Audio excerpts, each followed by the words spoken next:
February 11th, 12th, and 13th, the Temple of Satan is coming to Scottsdale, Arizona, with the intentions of consecrating Scottsdale, Arizona to Satan. What happened? How did this happen? How did this come about? The Satanic Temple, what they try to do is they go from city to city and ask if they can do the opening prayer, the invocation at a city hall meeting. Scottsdale rebuffed them, saying, no, you guys can't do an opening prayer here. We usually have a Catholic or a Protestant or a Jew. So they got mad. They took him to court. The city of Scottsdale beat him in court. The judge sided with the city of Scottsdale. So the Temple of Satan became upset. They said, okay, since you guys rebuffed us from doing an invocation in your city hall meeting, we will have a 3-day conference in your city, rent a hotel ballroom, and consecrate the city of Scottsdale to Satan. So that's the backdrop to the story. I found out about it a couple of months ago. I notified the diocese, and I began mobilizing Catholic men all around the diocese, saying we've got to gather together, make sure we're in a state of grace, get some prayer protocol, decide where we're going to stand and assemble and peacefully gather and do prayers of reparation. Public evil requires a public response of prayer because the justice of God is being impugned and offended, and the justice of God must be satisfied with prayer and penance. And we're also praying for the conversion of those Satanists, because if 25% of Americans are baptized Roman Catholic Christians, then of the 500 people that are attending that conference, it's a 500 person ballroom. They sold out in 3 days. So we can assume that a fourth of those 500 people attending the Satanic Conference are Roman Catholic Christians, are baptized. And so we want to pray, Terry, yes, that they receive the grace of conversion. Who knows? There could be a Zachary King in there. Absolutely. There could be a Bartolo Longo in there. Absolutely. That'll come back to. There could be a Betty Brennan in there. There could be Deborah Lipsky in there. There could be so many people that you and me know that were former Satanists that are not Catholics. That's right. It's because somebody prayed for them. It's the whole Fatima formula. Somebody prayed for them, and God gave them the grace of conversion. They received it. That's why we have to go out there. We have to go and do prayers of reparation. And so, Terry, the bishop, had a meeting with him. Good. And we had a 90-minute meeting because, again, people were giving him probably bad information. So I had to meet with him personally. Good. So we sat down, and he said, Jess, I want you to put this statement out on radio, on all the interviews you're doing, on all your public channels.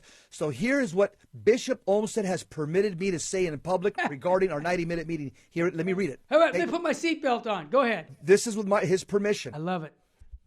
I, Jesse Romero, a faithful son of the church, am in communication with the Diocese of Phoenix. I met with His Excellency, Bishop Olmsted, and Father John Nargang, Vicar of Evangelization and Education.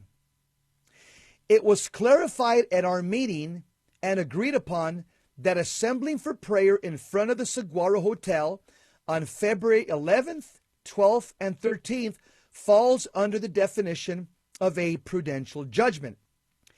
A prudential judgment is an evaluation of a situation where we use the virtue of prudence in order to determine the best approach to resolving the issue at hand. See 1806 of the Catechism. When faithful Catholics disagree on a matter of prudential judgment, the key difference is over the particular application of a moral principle, not the moral principle itself. The moral principle in play here is confronting evil. Yep. And we all agree on its importance.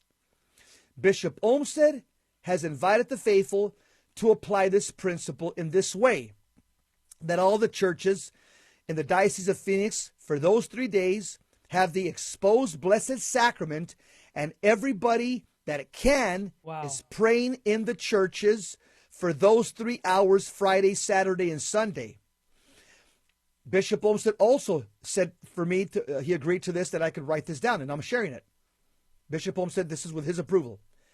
Catholics may discern, with the help of God, in examining their conscience, whether they're also at peace with gathering in front of the hotel to pray in reparation for the evil being done, and for the conversion of the participants. We can all agree that we must all unite in prayer. Amen. Let every person listen to God, speaking through his or her conscience, and not look down on anyone else for their decision. Close quote. I say this with the permission of His Excellency Bishop Olmsted. And what he asked, Terry, is because, again, a lot of lay Catholics, there's a lot of bickering back and forth. Sure. And I've been trying to tell lay Catholics, look it.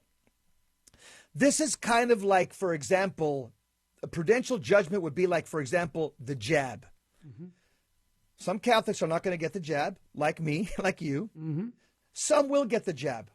I'm not going to look down on anybody who got the jab. That's a prudential judgment that they have to make based upon their own moral conscience. Yep. I've made that decision. You've made that decision. Yep.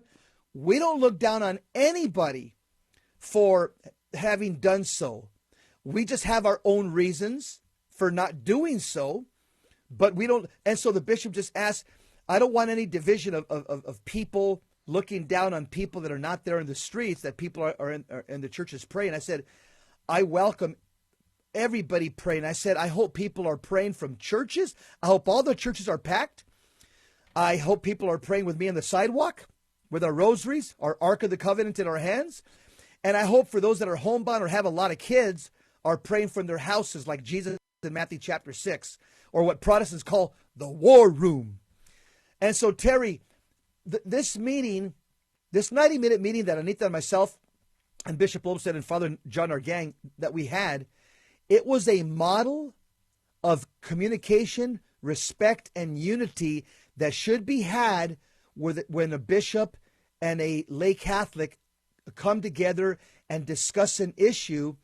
And again, we reached the conclusion that there are just some issues, as he said, that fall under the arena of a prudential judgment. And as you well know, Terry, you can remember even Cardinal Ratzinger years ago, back in 1994, wrote a letter to the USCCB. Yep. And he said that in some areas, like the death penalty, like some other things that he mentioned. I got the quote right here, but go ahead, Jesse. I'm listening. There are some areas, Cardinal Ratzinger wrote this with the approval of John Paul II. He goes, there are some areas known as prudential judgments where a lay Catholic can even disagree with the Holy Father in charity. Well said. And Jesse, my only regret is that your bishop is retiring.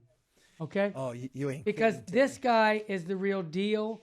And I'm just happy that you had that meeting with him because I think it helps. I'll give you the exact quote. He says, Terry, I want you to tell the audience your relationship with okay, Bishop well, Olmsted. when Bishop I'm going to make sure this gets to him. Okay, well, let me just mention one thing that Pope Emeritus Benedict said.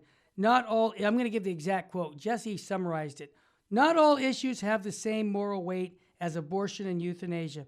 There may be legitimate diversity of opinions, even among Catholics, among waging war and applying the death penalty, but not with regard to abortion and euthanasia. All right, my connection with Bishop Olmsted. I met him the end of last century. Okay, that sounds like a long time ago, doesn't it? At the family conference in Wichita, Kansas. He was the bishop there.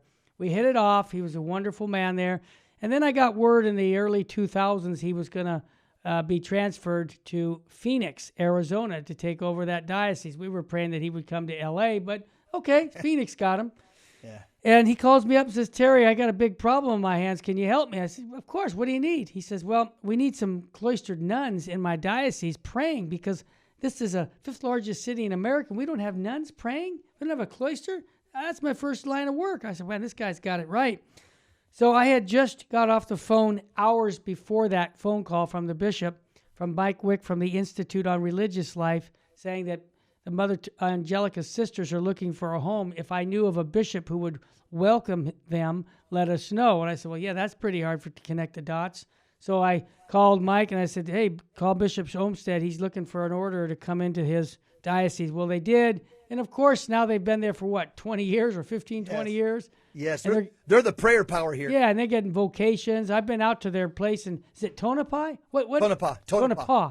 I've been to their monastery. Man, it's magnificent. So I just say that Bishop Olmsted is a bishop who was praying at abortion clinics, unlike Cardinal Supich, who said, I would never let my priest pray at abortion clinics. Okay? You see the difference? We have night and day with our bishops. I would say that Bishop Olmsted has been a man of the church, and he's also supported lay people, okay? And what I mean that, and I don't know if he wants to hear this, but when we were on Immaculate Heart Radio, Jesse, he used to listen to the Terry and Jesse show on a regular basis, okay? So does that tell you anything about the Bishop of Phoenix? Terry, he even advocated for us when they were taking us off of Immaculate, Relevant Radio. Yeah. He spoke with the the CEO, yeah, and he's basically put in a good word for us. He said that people like both these guys. I'd recommend you keep them on. So he went to bat for us, Terry. Well, I'm going to bat for him, but his biggest going to bat was when he has his exit interview as a successor of the apostle.